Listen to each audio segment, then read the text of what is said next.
Here's a piece of me to chew on. I do yoga and I meditate. This has become, over the last maybe 15 years, an integrated practice. I started meditating when I was 9 years old. It was all very, very simple. I was in a situation in life that I did not want. It was a very, very, very painful and uncomfortable place to be, the 9-year-old me. What I found was initially books. And what I found in books were amazing stories that could take me away from the reality in which I was a part, and it would bring me to other realities. I was very happy for that, and in these books I also found these stories about people who would spend all this time doing something called meditating. They would meditate. They were warriors, they were priests, they were mystics, and I wondered what the hell it was. Now I'm very fortunate. I come from this old farmer's family from up in the sticks up in the north of Sweden. We'll go there, I'll bring you there. And my grandfather, he had a library. In his library there was so many books. In these books I found actually descriptions of how to meditate. So I started trying to do that, because I realized, well, all these superheroes, all these super ninja warriors and samurais, they meditate, and they seem to be able to deal with things that are really not dealable. You can't deal with death and destruction and pain and torture and all kinds of horrendous things. You can't really deal with it, but they did, and they found fictionary tales, and they found ways of moving forwards in life. And from the 9-year-old me, I could figure out that, all right, it's about losing myself and not losing myself. It's about going into what is me and letting go of that and trying to find something more. So that's what I did. It was kind of cheesy, I guess, me trying to become Batman, in all true honesty, because I found that Bruce Wayne, he had it figured out. I thought, he must have worked this out. And then I got older, and I feel really sad and feel really bad for poor Bruce and Batman. Poor guy,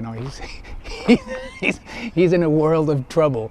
But in this, I found what became a discipline for me over a lot of years, and that was meditation. In meditation, I have found the strength to reconcile with things that have been too painful to really reconcile with.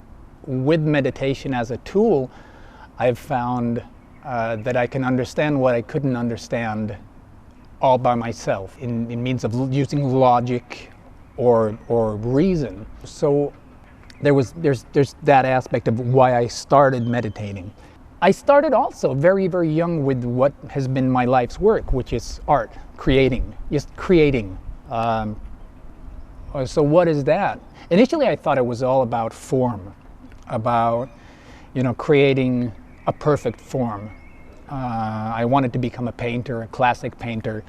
I remember crying as a kid as I was studying and taking classes, and it was so painful to understand that I could envision these grand settings and grand things, but to actually to paint them took discipline. I had to learn all these techniques in order to be able to actually to represent on a flat surface what I could envision, and it was very frustrating. I didn't want to have to deal with that at all, but I realized, well, I have to.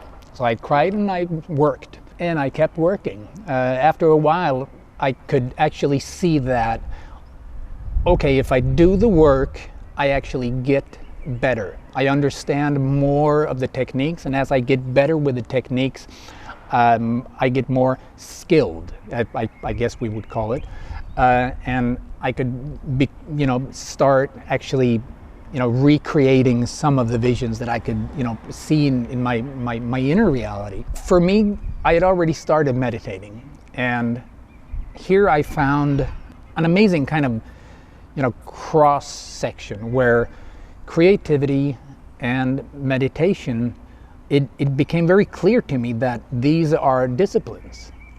If I do, I learn. If I learn, I can do. So it's an evolution. It's kind of like how a flower opens up and how a plant grows from the seed. It comes from nothing and it becomes this amazing thing, and then it just wilts and disappears and becomes something new. To me, that was really, really inspiring. I realized that maybe, there was a possibility, an actual, physical possibility and reality, maybe, that I could learn anything. Maybe I can learn anything, because I found that, well, this discipline thing actually works. And to me, that was incredibly inspiring. It was so inspiring that I could kind of lift myself from the emotional situation that I was in. And that meant a great deal for me. It meant that I could kind of let go of painful things around me. I could let go of terrible things that had happened to people I loved. I could let go of terrible things that people had done to me. I could let go of that because I saw that, well, that's just something that happened, but nothing is static.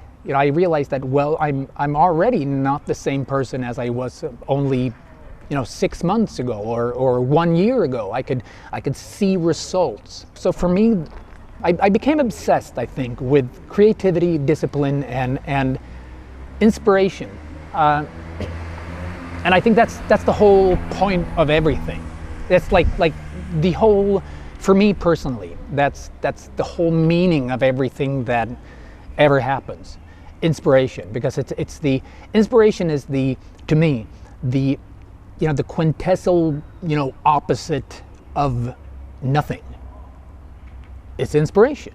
It's consciousness. It's potential. It's the fact that anything can happen. It's the fact that we can achieve anything, absolutely anything that we want. And here's the deal with that. I've fallen in love with the discipline, and I've fallen in love with inspiration, and it keeps giving me life over and over and over and over again. But it takes courage. It takes an awful lot of courage, and I hope that this is one of the things that we can kind of bring up in the pod and talk more about, and I hope that I can share some techniques in regards of meditation, in regards of finding that within you, if you haven't tried it out. We aim to inspire. So I guess that was that. Remember to like us, spread this to your friends if you find any substance in it, or tell us that we're dorks. Take care, and there'll be more of this, I guess. So, alak baba sirishandirak. 'Cause you want